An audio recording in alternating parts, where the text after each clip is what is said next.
Jo soc l'Albert Soler, tinc 30 anys, vaig néixer a Igualada, ara fa uns anys que visc a Barcelona i em dedico a fer projectes de comunicació i de producció cultural. Buscant una mica el domini del meu nom, perquè ara treballo pel meu compte, vaig veure que hi havia molts Albert Solers i a partir d'aquí em va anar picant la curiositat de com devien ser aquells altres Albert Solers. I per això vaig decidir agafar i fer la primera trobada d'Albert Solers, que avui l'hem tingut aquí i ha sigut bastant xocant això de veure, o sigui, d'anar obrint la porta i que cada vegada arribava un nou Albert Soler, no?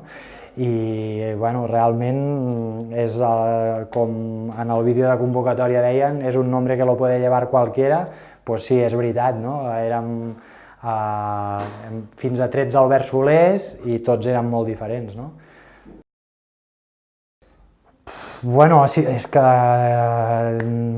era com estrany, no? Jo estava parlant amb ells i deia, sí, home, es diuen Albert Soler, però no ho acabava d'assimilar, no?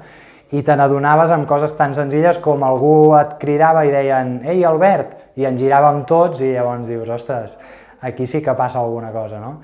I llavors, la gent anava explicant anècdotes i veies que, ostres, el nom d'Albert Soler dona per molt, no?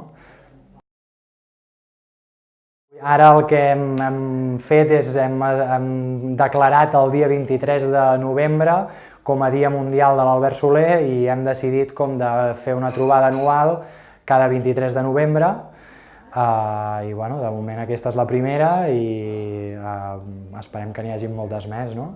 I que s'incorporin nous Albert Solers, que hem vist que n'hi ha molts.